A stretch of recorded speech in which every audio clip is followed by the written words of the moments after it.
한국에 대해서도 모르는 게 너무 많더라고요.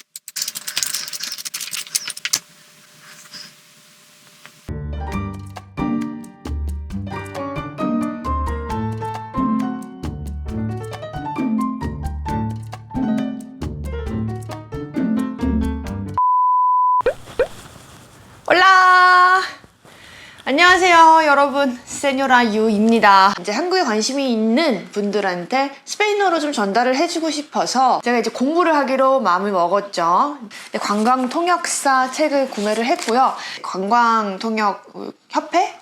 라고 해야 되나요? 거기에서 관광법규랑 관광학 개론을 패스할 수 있게 개설되는 과목이 있어요. 1 정도 9시부터 6시까지 관광을 하고, 그리고 실제로 통역을 이루어지는 장소들을 답사를 하면서 과목을 패스시켜주는 과정이 있었는데, 코로나 때문에 이런 집합 교육 과정들이 다 취소가 되면서 원래 매년 한 9번 정도는 열렸는데 올해는 단 한 차례도 열리지 않았습니다. 지금 아니면 언제 또 할 수 있겠습니까? 그래서 이렇게 관광자원 해설, 관광법규, 그다음에 관광학 개론, 그리고 뭐 국사까지 제가 공부를 했어요. 뭐 시대고시 책도 샀고요. 국사는 이게 몇 년도 거냐면요, 2018년 건가요? 네? 지금으로부터 2년 전에 제가 한국사 능력 검정 시험을 치고 싶어서 큰별쌤 최태성 선생님, 전 너무 좋아요. 저는 이 국사 시험 잘 쳐가지고 만약에 합격을 하면 또 선생님한테 편지 쓸 거예요. 일단은 1회독식을 했고, 정말 진짜 빌런이다, 이건 진짜 개 빌런이다, 이거 진짜 할 수 있을지 모르겠다라고 생각했던 과목 바로 관광 자원 해설. 이게 뭐 어느 정도로 제 심각한 문제냐면은 연도 뭐 다 외워야 돼요. 유네스코에 등재된 연도, 유형문화재, 무형문화재, 국보, 보물, 사적, 이런 것들 다 외워야 돼요.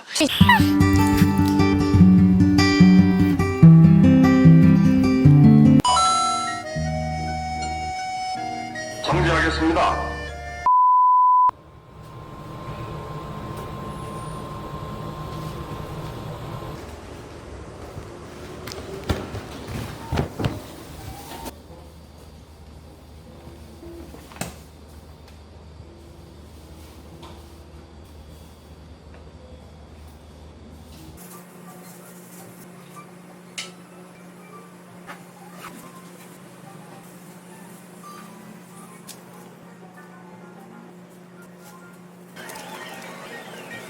시험장으로 향하고 있습니다. 어제 밤 11시까지 열심히 막 외웠는데 오늘 드디어 그거를 깬도로 찍으면서 오늘 그걸 다 풀어낼 대망의 D-Day입니다. 성동공업고등학교로 가고 있어요. 지금 남편이가 지금 운전을 아침 7시 반부터 해주고 있고, 시험장은 8시부터 입실이 가능한데 9시 반부터 시험을 시작할 거예요. 거의 7주간의 수험 생활이 드디어 끝나는 날입니다. 1월 말에 이제 합격을 했을 경우에 한해서 실기시험을 치는데요.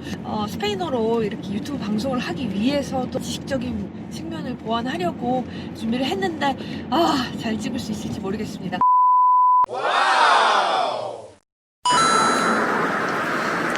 이제 내려가지고 걸어가고 있어요. 지하철 타고 왔는데 그래도 사람들 좀 이렇게 멀리 앉아 있으려고 노력을 했고, 주차를 할 수 있었는데 주차 자리가 좀 있는데 나 괜히 지하철 타고 온 것 같아. 그리고 한 명씩 나오는 거 보니까 시험 치고 오는 사람들이 조금씩 있겠죠. 코로나 때문에 계속 동시에 볼 수는 없으니까.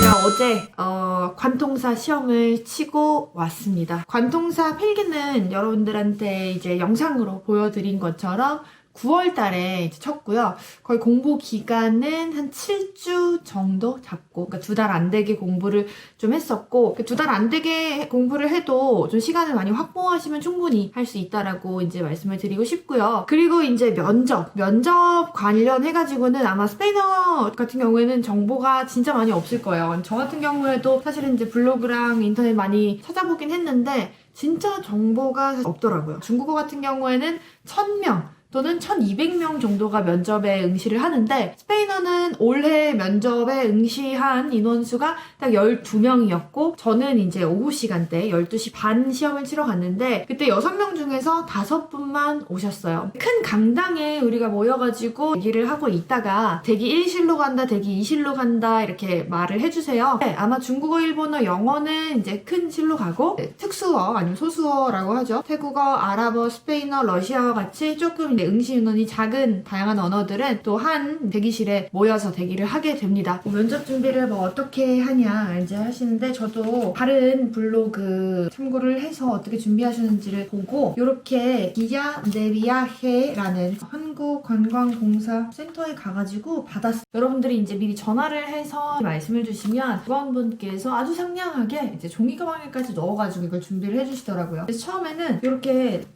인덱스를 붙여가지고 어떤 것들이 중요한 건지 좀 봐야 되는 것만 확실을 해가지고 조금 내용을 빠르게 한번 쭉 받고 관광공사 사이트에 들어가서 스페인어로 변경을 한 다음에 거기에서 중요하다라고 생각이 되는 것들을 어디에다 작업을 해가지고 그걸 가지고 외우기를 시작을 했죠. 그 주요 질문 리스트 한 100개에서 150개 정도를 뽑았는데 저는 영어나 중국어로 낸 책들 보면서 그 문제 리스트를 뽑았고요. 여기 이 정도가 되는 것 같아요. 이렇게 앞뒤장으로 해가지고 유네스코 관련된 거는 다 찾아서 뽑았죠. 그래도 조금 많이 나올 것 같다라고 생각이 되는 것들 있잖아요. 뭐 4대 궁전이라던가 종묘라던가 아니면 국보 뭐 1, 2, 3호라던가 이런 부분을 조금 디테일하게 좀 기억을 하려고 노력을 하면서 이런 설명을 즉석으로 시켰을 때 잘하는가는 또 스페인어를 정말 잘하는 것과는 또 별개의 문제인 것 같아요. 아무래도 여러분들 다른 일이랑 병행을 이렇게 하셔야 되니까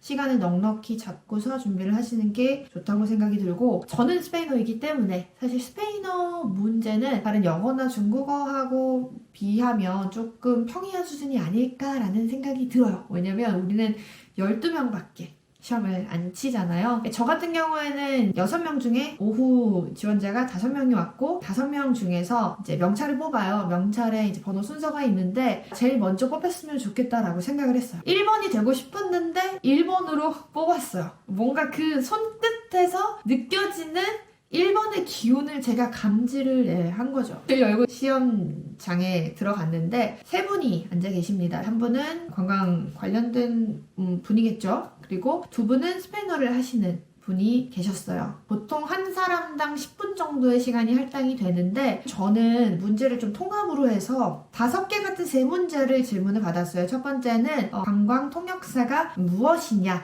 에 대해서 얘기를 해보라 라는 한국어 질문을 받았고요. 버스에서 베트남어로 치신 분들을 얘기를 살짝 들었는데 그분들도 저랑 똑같은 질문을 받으셨더라고요. 뭐 베트남어로 물어봤는데 질문을 잘 이해를 못해서 뭐 이런 분들도 있는데 스페인어는 그렇게 어려웠던 건 아닌 것 같아요. 저 같은 경우에는 설날과 추석에 대해서 얘기를 해봐라. 그냥 뭐 알고 있는 대로 간단한 내용, 단순한 문장으로 설명을 탁탁탁 했던 것 같아요. 마지막 질문은 한국의 음식에 대해서 얘기를 해보고 그 관광객이 왔었을 때 한국 음식이 맞지 않는다면 어떻게 대처할 것인지 이게 복합적인 문제인데 사실 이제 뒤에 문장을 잘 들었기 때문에 한국 음식 설명을 좀 부족하게 한 것 같아요. 저도 발효식품 되게 많이 준비했거든요. 김치, 김장 문화, 막걸리의 제조 과정이라던가 이런 것들을 많이 준비를 했는데 다 얘기를 하지는 못했고 한국에 오는 분들한테 한국을 소개할 수 있는 좋은 기회를 정말 만들고 싶고 그렇지 않더라도 스페인어권 사람들한테 랜선으로 한국을 좀 알리고 싶은 마음이 있다고 말씀을 드렸죠. 관통사 시험에 붙었습니다. 여기 이렇게 찍어준 것처럼 센터에다가 자격증을 신청을 해놓은 상황이라서 2주에서 4주 뒤에 이제 자격증을 받아볼 수가 있을 것 같습니다. 관통사를 준비하시는 여러분들 모두 화이팅 하시길 바랍니다.